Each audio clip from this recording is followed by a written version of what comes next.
आज देशाची आर्थिक परिस्थिती आणि महागाई, बेरोजगारी आणि प्रचंड भ्रष्टाचार तुम्ही बघताय. कालच सिलेंडरचा भाव मला वाटतं 5व्यांदा का 6व्यांदा वाढवण्यात आला. पेट्रोल डिझेलचे किमती या गगनाला पोचलेल्या आहेत.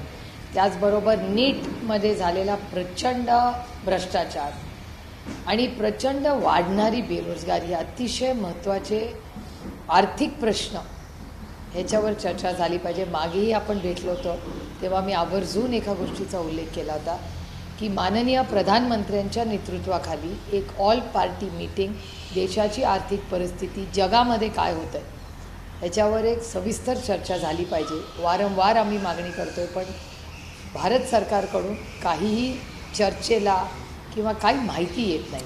फक्त रोज कुठलाही स्टेटमेंट न करता पटकन पडद्यामागून महागाई वाढवली जाते, गॅस सिलेंडर वाढवलं जातं आहे. त्यामुळे प्रचंड या आर्थिक परिस्थितीवर इंडिया अलायन्स आज सविस्तर चर्चा करण्यासाठी ही भेटत. सगळ्यात महत्त्वाचं, सुरुवातीला शिवसेना फुटली, नंतर तुमचा पक्ष, नंतर आम आदमी पक्षाचे राज्यसभा खासदार, आता टीएमसीचे खासदार, विरोधी पक्षातील खासदार एक प्रकारे भाजपसोबत जात आहेत किंवा त्यांच्या मित्र पक्षासोबत जात आहेत. याच्यावरती काही चर्चा होणार आहे?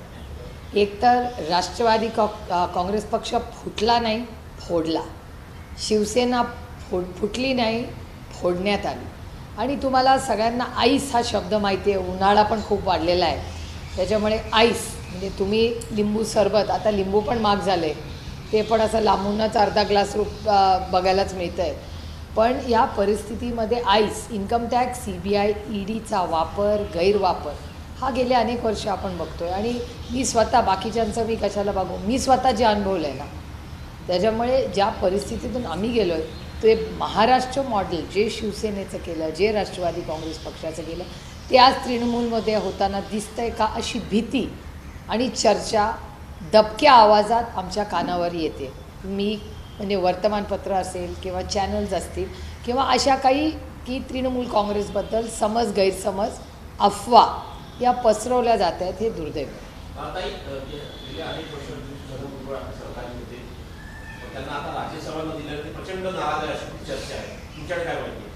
नाही, हे बघा, दुसऱ्याच्या घरात मी कशाला बघू. पण आदरणीय भुजबळ साहेबांच्याबद्दल माझ्या मनात नेहमीच आदर, प्रेम हे नेहमीच राहील. शून्यातून खूप मोठं विश्व त्यांनी उभं केलं आणि आदरणीय पवारसाहेबांबरोबर अनेक वर्ष सुखदुःखात ते राहिलेले आहेत. ह्याची जाणीव मला आयुष्यभर त्यांच्या ऋणात मी राहील. अर्थातच तुम्हाला जर वाटत असतं ते दुखावले असतील तर ह्याची मला खरंच काही माहिती नाही. पण ज्या आयुष्याच्या टप्प्यावर आदरणीय माननीय भुजबळ साहेब आहेत, त्यांनी जो एवढा मोठा त्याग केला आहे, कष्ट केलेत, त्याच्यानंतर त्यांना जर दिल्लीला यायचं असेल तर त्याच्यात गैर काय. जे आम्ही एकत्र असतानाही आदरणीय पवारसाहेबांचा फार आग्रह होता की आदरणीय भुजबळ साहेबांचं नेतृत्व हे फक्त महाराष्ट्रापुरतं सीमित न ठेवता देशाला त्यांचं नेतृत्व हे मिळालं पाहिजे. आणि अर्थातच भारताला एक मोठा नेता जो खरं मिळू शकला असता. पार्लमेंटमध्ये त्यांची उत्तम भाषा करायची पद्धत, त्यांची भाषणं, त्यांचे विचार, पण ते अर्थातच दिल्लीमध्ये आले असते तर देशामध्ये एक मोठं नेतृत्व उभं राहिलं असतं. अर्थातच शेवटी त्यांच्या पक्षाचा प्रश्न आहे, त्याच्यामुळे मला काय त्यांच्या घरात काय चाललं आहे ह्याच्यात बघण्यात कुठलाही रस नाही. पण आदरणीय भुजबळ साहेबांबद्दल प्रेम आणि आस्था असल्यामुळे ते दिल्लीला आले असते तर मनापासून आनंद झाला असता, कारण का त्यांच्या भाषणांमधून आम्हाला काहीतरी नवीन शिकायला मिळालं असतं.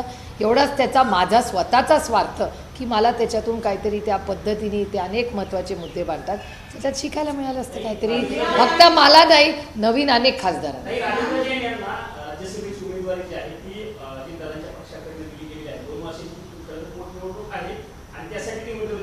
चर्चा वेगवेगळ्या नावांच्या होत्या. अशी एक चर्चा आहे की एका ऑडिओ क्लिपमुळे एका खासदारांनी एका व्यक्तीला राज्यसभेचं तिकीट मिळालं होतं, ते ऑडिओ क्लिपमुळे केलं अशी चर्चा.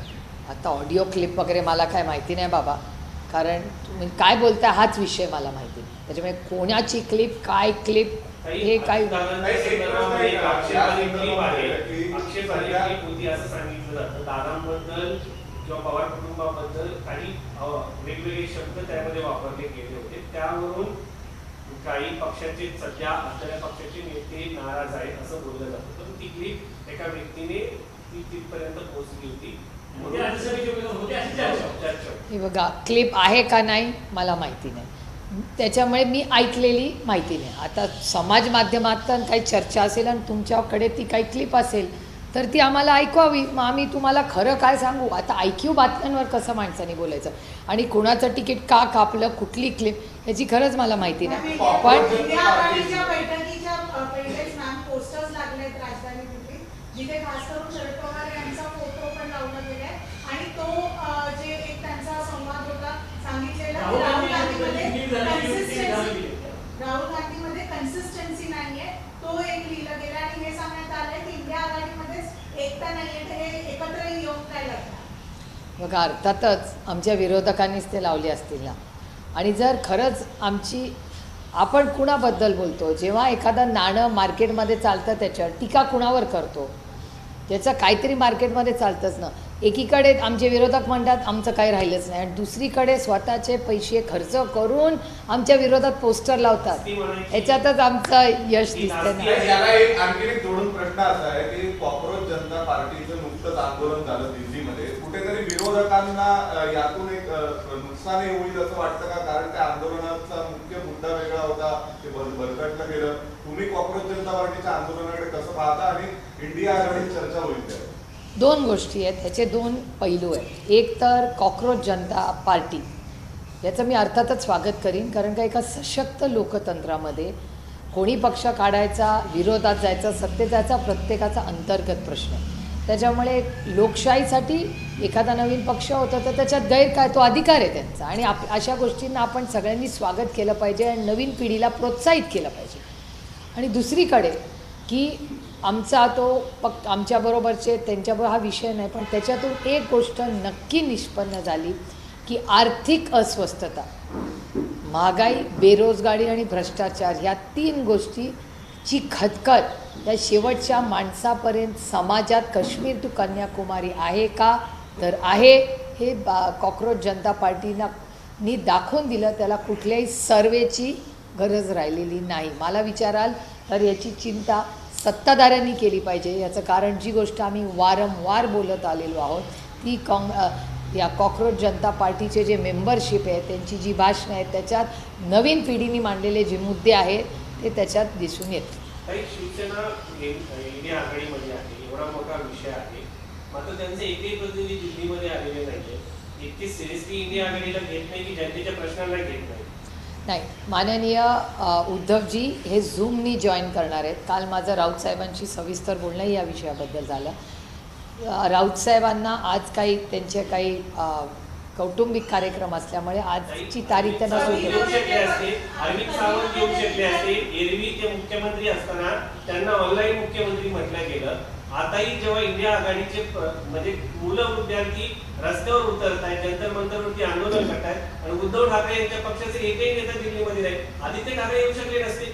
नाही, आता त्यांच्या पक्षातून कोण येणार, मला हे कोण आलं का नाही आलं ह्याचं माहिती नाही. पण एक तुम्हाला जबाबदारीने सांगते की मी स्वतः काल राऊत साहेबांशी बोललेले आहे आणि शिवसेनेचे माननीय उद्धवजी हे ऑनलाईन त्या मीटिंगला ते सहभागी होणार आहे.